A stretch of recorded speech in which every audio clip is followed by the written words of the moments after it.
চলছিল শেষকৃত্যের অনুষ্ঠান, কিন্তু হঠাৎ বদলে গেল দৃশ্যপট। 103 বছর বয়সী মৃত বৃদ্ধা উঠে বসে শুরু করলেন কেক কাটা।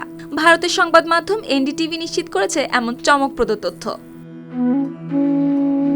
ভারতের মহারাষ্ট্র রাজ্যের নাগপুর জেলার রামটেক এলাকায় ঘটে যাওয়া এই ঘটনায় মুহূর্তেই থমকে যায় শোকের আয়োজন। যাকে মৃত ভেবে শেষকৃত্যের প্রস্তুতি চলছিল, সেই 103 বছর বয়সী গঙ্গা শাখারি হঠাৎই ফিরে আসেন জীবনের স্পন্দন নিয়ে।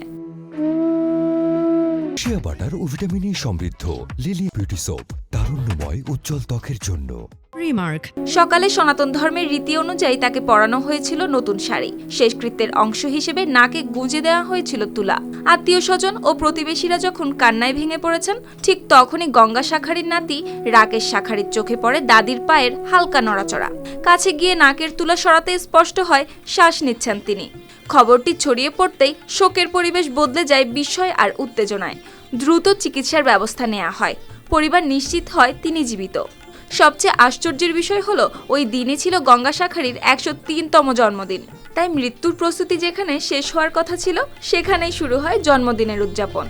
সবাই মিলে কেক কাটেন, ভাগাভাগি করে নেন আনন্দ। মৃত্যু আর জীবনের মাঝের ক্ষণিক ব্যবধান যেন মিলিয়ে যায় চোখের সামনে। সুপ্তি রায়, RTV।